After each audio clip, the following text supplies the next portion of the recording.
Allez, aujourd'hui je vous fais une petite vidéo ASMR, le bruit de la pluie.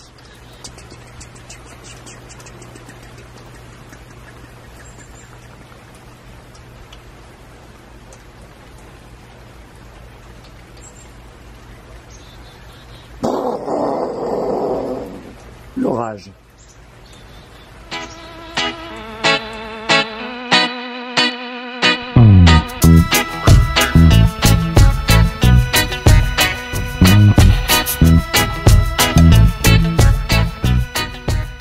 Salut tout le monde, aujourd'hui je vous fais une petite session café pluie, hein, un petit café sous l'orage, un stormy café, ça sonne bien ça hein?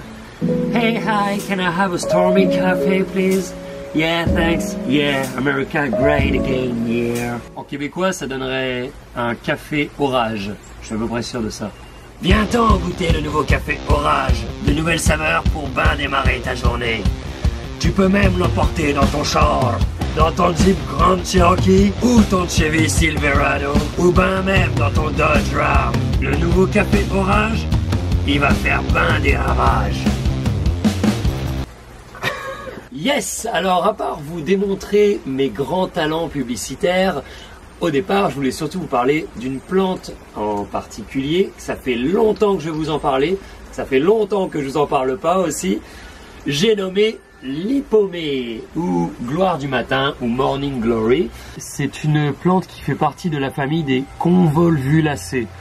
J'ai un petit moyen mémotechnique pour ça. C'est un con qui vole et qui a vu des lacets. Voilà, j'ai trouvé que ça. Mais ça marche, convolvulacées.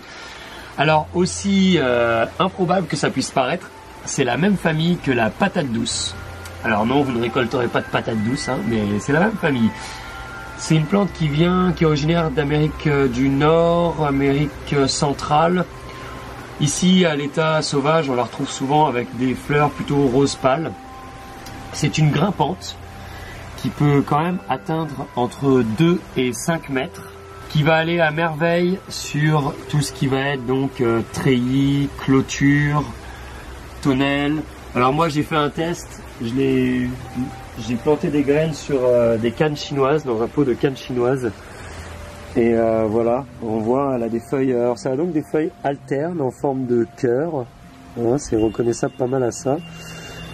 Alors, ceci est la raison de pourquoi je n'avais pas filmé mon hypomée à temps, parce qu'il y a un moment, elle a fait plein de belles fleurs, elle m'en faisait 3 fleurs par jour.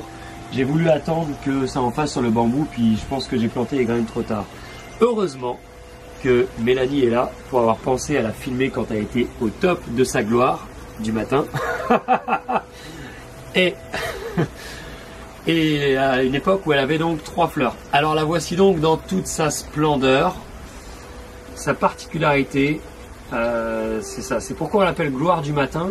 C'est parce qu'elle fait des fleurs qui vont s'ouvrir très tôt le matin. Elle commence déjà à se former la veille. La veille, on peut voir une fleur tout entortillée. Et le lendemain matin, très tôt, dès le lever du soleil, paf, elle ouvre sa fleur. Et ça va durer une journée. Max. Bon après, de ce que j'ai cru comprendre, il y a peut-être des cultivars, des variétés qui maintenant durent 2-3 jours. Mais moi perso, celle-là, le cultivar c'est une Grandpa Oats, donc grand-père Oats, O-T-S. Hein, en tout cas. Et donc elle ouvre sa fleur très tôt le matin. Et elle va la refermer au cours de la journée. Alors les jours de grande chaleur, ça dure très peu de temps. Hein. À midi, la fleur elle est déjà capoute. Les jours où il fait un peu meilleur, ça tient un petit peu plus longtemps. Donc c'est vraiment très éphémère, mais le délire c'est que à chaque jour, on a sa fleur. Alors ça fleurit en général de fin mai jusqu'à septembre. Voilà, là on est à la limite de septembre. Hein. Donc ça va faire des fleurs en fonction donc des cultivars qui vont être rose, pourpre, bleu, voilà un peu dans ces tons là. Ça aime alors le plein soleil, vraiment c'est fan du soleil. Faut pas hésiter, un plein sud en plein soleil. Ça aime les sols quand même plutôt riches. Alors c'est une plante qui boit Il est pas content l'oiseau? Qu'est-ce qu'il y a? Eh là.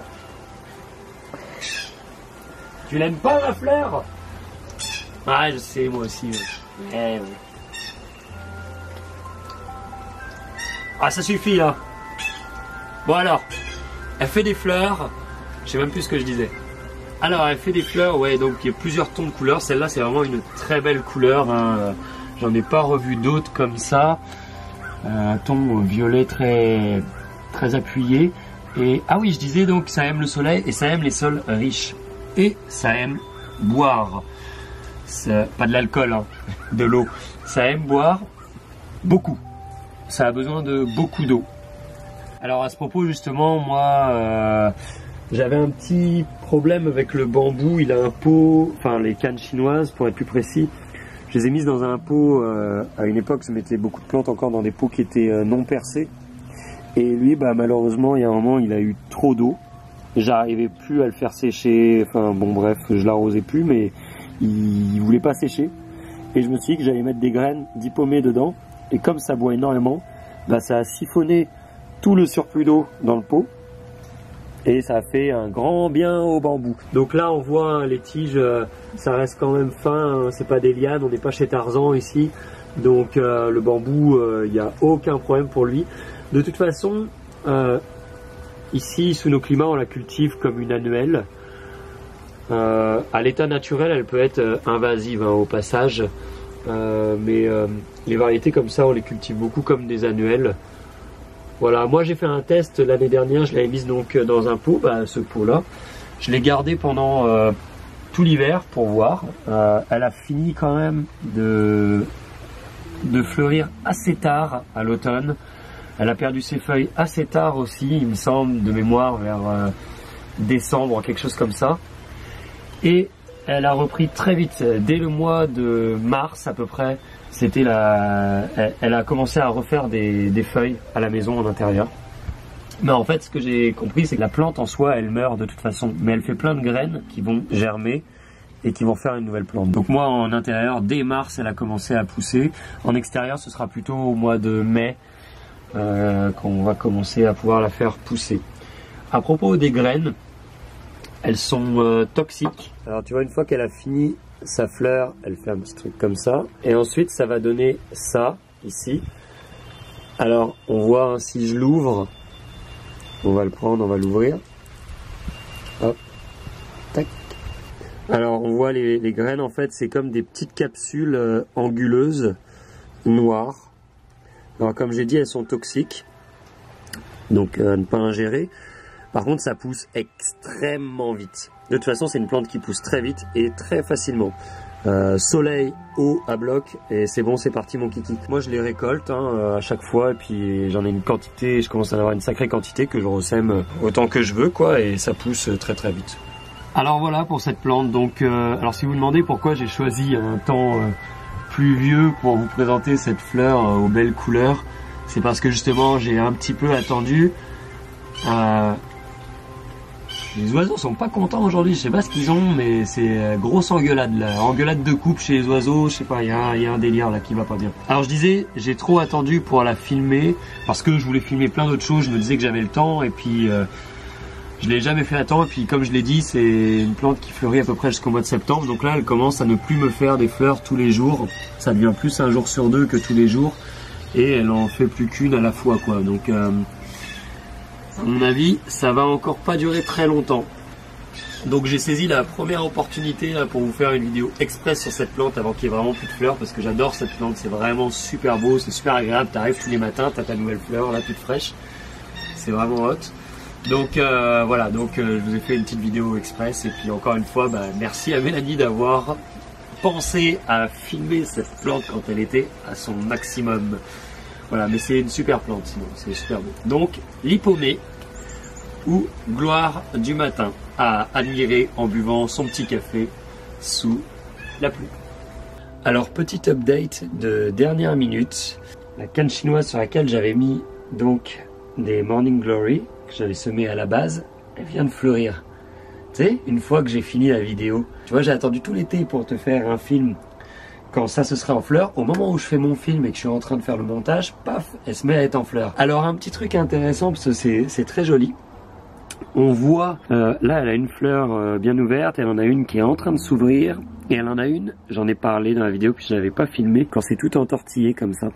Et alors une chose intéressante, autant là la fleur est toute blanche, entortillée, autant là aussi à la base elle est toute blanche. Et sur ma Morning Glory qui est dans son pot normal, donc de base, j'avais des fleurs qui étaient plus roses à la base, plutôt rose que blanche, et quand c'était entortillé, c'était rose aussi, un rose pâle. Là la base est devenue blanche. Alors ça, c'est parce que c'est dû au fait que ce soit un cultivar. Les cultivars, je vais faire un petit récap très rapide. Il y a deux choses qui permettent de définir un cultivar. De une, c'est une espèce qui a été, c'est une variété en gros qui a été créée par l'homme, donc qui n'est pas issu de processus naturels. Et de deux, un cultivar se distingue d'une variété par le fait que quand la graine va se ressemer, au fur et à mesure, les semences futures vont retrouver les propriétés d'origine de la plante. Donc par exemple ici, la fleur était mauve et rose sur son extérieur à la base, et là elle est en train de retrouver ses propriétés d'origine, donc elle retrouve une couleur plutôt blanche. Un bon exemple, c'est le lupin. On a créé beaucoup de lupins qui sont de toutes les couleurs, on en trouve de toutes les couleurs, mais le lupin se ressème ensuite, et tu verras que si tu laisses ton lupin se ressemer, il va, si tu as du lupin rouge, admettons, au fur et à mesure qu'il va se ressemer avec les années, il va être de moins en moins rouge et il va retourner vers une espèce de rose mauve. Voilà, il retrouve sa couleur d'origine. C'est donc un cultivar. Il y a un petit écureuil sans queue qui est...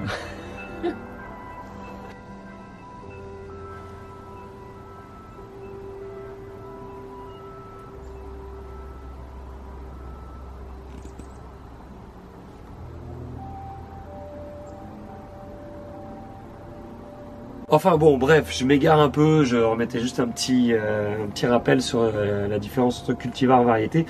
Mais au départ, c'était pour te montrer ça, là, c'est magnifique, c'est magnifique. Bon, on arrive un peu à la fin de l'été, là, mais elle a fleuri. Yes, bravo, top là. Oh yeah. Voilà, la journée est bien meilleure que sous l'orage, hein, au passage. Je te souhaite une excellente journée. Allez, salut, dans une prochaine vidéo, bye!